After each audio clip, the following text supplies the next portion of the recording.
Halo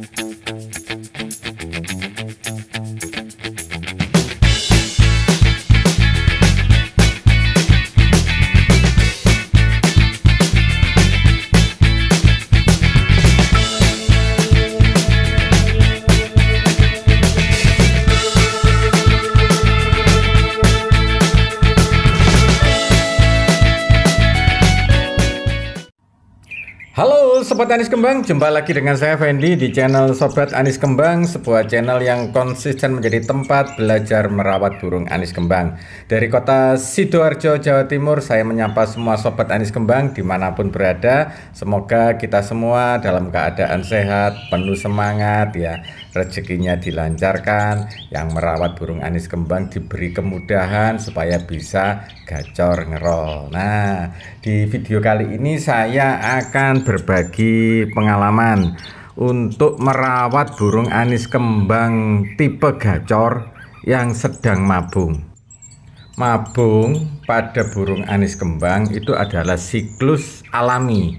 Jadi setiap burung anis kembang itu pasti memasuki masa untuk berganti bulu ya, karena bulu-bulunya sudah kusam, kadang tinggal seperti lidi ya, seperti itu. Nah, itu harus berganti, dan untuk pergantian bulu ini tidak semudah membalik telapak tangan, terutama untuk jenis yang gacor ya, atau yang rajin ngerol. Nah, jadi kita ini kadang juga dilemanya itu ketika kita punya burung anis kembang tidak rajin ngerol, pingin ngerol sepanjang hari. Nah, ketika sudah rajin ngerol sepanjang hari atau konslet ngerolnya, nah kita kebingungan pada saat dia kesulitan untuk rontok bulu pada saat dia masuk siklus mabung. Nah, saya juga sudah berusaha ya membuat birahi burung anis kembang yang namanya Speedo ini menurun atau ngedrop birahinya. Sudah saya stop extra foodingnya, saya nol. Efeknya apa? Tambah gacor. Saya kan juga bingung, di 0 EF dia tambah gacor, tapi ada satu penampakan lain, yaitu apa? Furnya diacak-acak. Dari situ saya berpikiran, oh burung ini gacor itu karena dia mencari extra fooding. Protes, kenapa tidak ada extra fooding, kenapa tidak ada jangkrik. Akhirnya dia acak-acak furnya seperti itu. Oke, berarti tugas selanjutnya adalah mencari porsi jangkrik yang cocok buat dia. Artinya apa? Dia kalau di 0 tadi kan gacor ya, tapi kalau kita membiarkan dia terus gacor, maka semakin lama dia merontokkan bulu. Kemudian saya melakukan uji coba berapa porsi jangkrik yang dia butuhkan. Saya kasih satu, itu masih ada satu pagi ya, satu sore itu masih ada fur yang diacak-acak. Kemudian saya tambah 2, pagi 2, sore 2, aman, tidak ada fur yang diacak-acak, dan gacornya menurun gitu ya teman-teman. Tidak sepanjang hari, cuman pagi terus sore. Jadi seperti siklus ya. Kalau burung itu anis kembang itu siklus naiknya birahi itu kan pada pagi dan sore hari ya.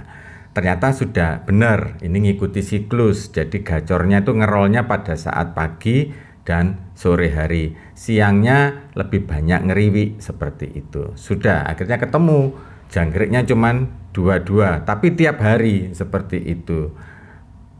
Tidak ada lagi fur yang diacak-acak, aman sudah. Nah, kotoran juga tidak terlalu besar, tetap padat ini si Speedo ini, karena saya pakai fur yang kandungan proteinnya 10%. Yang banyak seratnya karena memang terbuat dari sayuran dan buah-buahan seperti itu. Jadi dalam proses mabung ini saya tidak menggunakan buah ya, tapi cukup dari sari buah yang ada di dalam fur. Nah, seperti itu teman-teman. Terus Langkah selanjutnya adalah apa? Mencari tempat di mana dia merasa bisa istirahat. Jadi saya jauhkan di rumah saya itu, saya jauhkan dari burung-burung lain ya, karena rumah saya juga tidak terlalu besar. Saya cari tempat di mana tidak sering dilalui oleh aktivitas manusia.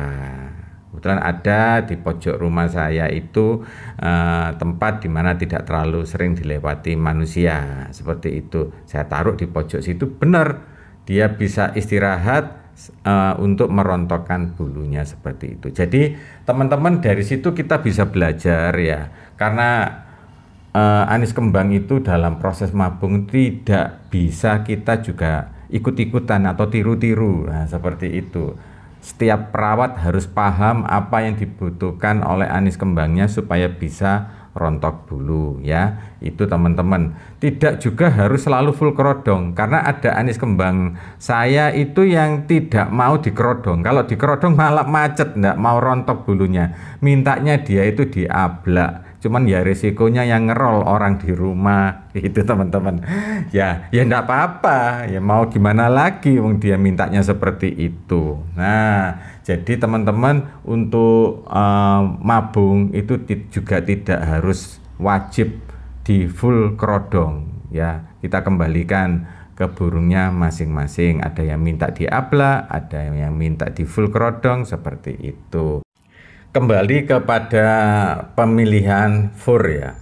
Untuk tipe gacor itu saran saya ya, dari pengalaman saya itu pakailah fur yang rendah protein. Saya pakai fur yang proteinnya hanya 10%, yang banyak kandungan serat dari sayuran maupun buah. Tapi untuk stamina tetap ada dari madu dan telur ya. Teman-teman bisa lihat di video saya ini furnya merek apa gitu ya. Kemudian untuk anis kembang yang bukan tipe gacor, itu kalau saya kebetulan di rumah saya bulan-bulan ini panen bulu. Banyak burung yang mabung ya, seperti itu. Memang cuaca lagi pancaroba ya, seperti itu. Panasnya minta ampun di Sidoarjo ini. Nah, untuk burung yang bukan tipe gacor itu saya memilih fur yang tinggi protein gitu. Saya pakai yang 20% teman-teman. Kebetulan saya ada yang pakai warna merah, jadi bukan warna kuning, bukan warna hijau, tapi pakai warna merah ya. Ternyata sangat membantu untuk burung anis kembang yang rewel ya, atau yang susah mabung ya, padahal dia bukan tipe gacor. Nah, seperti itu teman-teman. Jadi dalam hal rawatan pola mabung, kita ini tidak bisa ikut-ikutan, tidak bisa disamaratakan. Anis kembang itu kalau ingin lancar mabung caranya seperti ini. Tidak bisa teman-teman. Jadi kembali kepada pemahaman kita untuk memahami karakter burung anis kembang ini. Maunya dia itu supaya rontok bulu, maunya seperti apa? Karena memang kita nggak bisa bahasa burung, burung juga tidak bisa bahasa manusia, tapi kita bisa mempelajari dari perilakunya seperti itu teman-teman. Nah, dari urusan fur sudah saya sampaikan. Kalau untuk yang tipe gacor, pilih yang rendah protein tapi tetap hariannya diberikan extra fooding dalam jumlah yang dibatasi ya. Menentukan jumlah yang dibatasi kita bisa lihat dari kotoran. Kalau di kotoran itu ada tumpahan fur yang seperti diacak-acak karena dia mencari extra fooding, berarti dia butuh extra fooding. Kalau jumlahnya sudah pas, furnya tidak akan diacak-acak. Seperti itu teman-teman. Nah, untuk yang butuh protein tinggi dari fur ya, tidak perlu ditambahkan jangkrik atau cacing ya, extra fooding apapun lah seperti itu. Tapi ya tidak di nol beneran gitu teman-teman ya. Tetap kalau saya tetap 3 hari sekali pada saat membersihkan sangkar saya berikan jangkrik atau cacing seperti itu untuk tetap mendukung proses rontok bulunya berjalan normal dan cepat bunyi kembali, seperti itu teman-teman. Nah, untuk tipe-tipe yang gacor, nah, itu akan terlihat pada saat dia sudah selesai rontok bulunya, yaitu pada saat dia memanjangkan bulu-bulunya, itu dia sudah mulai bunyi-bunyi lagi. Kebetulan saya juga ada gitu yang tipe gacor, yang sudah selesai rontok bulu, sekarang dia manjangin bulunya, itu sudah mulai ngerol, walaupun volumenya belum pulih karena mungkin staminanya apa kan belum kembali prima. Burung tidak saya mandikan. Jadi untuk yang tipe-tipe gacor ini memang saya tidak memandikan burungnya. Itu agar apa? Dia kalau dimandikan ya birahinya naik, waduh tambah gacor. Nah, seperti itu. Akhirnya saya stop total. Jadi mulai dari awal rontok bulu sampai dia bulunya dipanjangkan, bulu-bulu barunya dipanjangkan, itu saya tidak memandikan. Jadi teman-teman bisa lihat ya. Ini contohnya anis kembang saya yang namanya Holly ya. Ini tidak saya mandikan. Itu walaupun dia sudah bulunya sudah kelihatan bagus, rapi, panjangnya sudah maksimal, tetap tidak saya mandikan. Nanti saya pastikan kalau tidak ada ketombe lagi yang berjatuhan, itu baru saya mandikan. Dan kotorannya sudah kembali kecil-kecil normal. Ya, tidak kecil seperti lidi, tapi sebesar sedotan. Seperti itu, nanti baru saya mandikan. Jadi memang dalam hal perawatan mabung ini teman-teman harus benar-benar paham dengan karakter burungnya. Seperti itu. Jadi memang tidak bisa disamaratakan ya, tidak bisa kita ikut-ikutan. Nah, seperti itu teman-teman. Nah, banyak kasus burung setelah mabung itu terlambat bunyi. Nah, itu masalahnya di mana, Om? Nah, saya jawab sekalian ya. Jadi bunyi atau gacor itu atau berkicau itu ketika burung birahi. Nah, kalau terlambat bunyi berarti terlambat memberikan protein yang menyebabkan birahi. Nah, kalau saya untuk tipe-tipe burung yang bukan gacor ya, itu saya berikan ketika bulu ekornya sudah habis. Nah, itu mulai saya tambahkan secara bertahap teman-teman. Enggak langsung dibom 5 jangkrik atau 10 jangkrik, enggak. Itu saya akan mencari ya, mencari amannya gitu. Artinya apa? Birahinya naik tapi bulu masih tetap rontok ya. Jadi kalau bulu ekor itu rontok, itu tandanya proses mabung sudah berjalan 80%, tinggal 20% biasanya bulu sayap yang besar-besar. Nah, saya tambahkan extra fooding supaya birahinya naik. Saya mulai dari 1 ekor dulu, 1 pagi 1 sore, seperti itu. Burung mau makan tapi dia tidak ngeriwi. Oke, saya tambahkan, saya naikkan jadi 2 ya. Tetap burung nggak ngeriwi. Saya naikkan 3 ya, 3 pagi 3 sore, ini burung mulai ngeriwi. Nah, ini teman-teman berarti kan birahi mulai naik, mulai ada ya bunyi ngeriwi. Ini saya tambahkan terus. Ketika saya kasih 5 ya, saya kasih 5, burung sudah mulai ngeplong 5 pagi 5 sore, itu saya stop, nggak saya tambahi lagi, saya kunci di jangkrik 5 seperti itu, agar burung tidak bablas ngerol. Nanti kalau sudah ngerol susah. Ngeplongnya juga jangan sepanjang hari, jadi ikuti siklusnya. Naik birahi itu pada pagi dan sore hari. Jadi diusahakan kita paham, kalau saya kasih jangkrik 5, dia bunyi ngeplong Om, pagi, siangnya ngeriwi, sore ngeplong lagi. Itu yang benar teman-teman. Jadi setelah mabung, burung itu langsung bisa ngerol seperti itu, tidak terlambat, tidak membisu ya, seperti itu teman-teman. Nah, terus ada pertanyaan, Om, kapan waktu pemasteran yang bagus? Katanya kalau mabung itu adalah waktu pemasteran yang sangat bagus, lagu-lagu burung master cepat masuk ya. Saya jawab betul. Nah, tapi ada waktunya.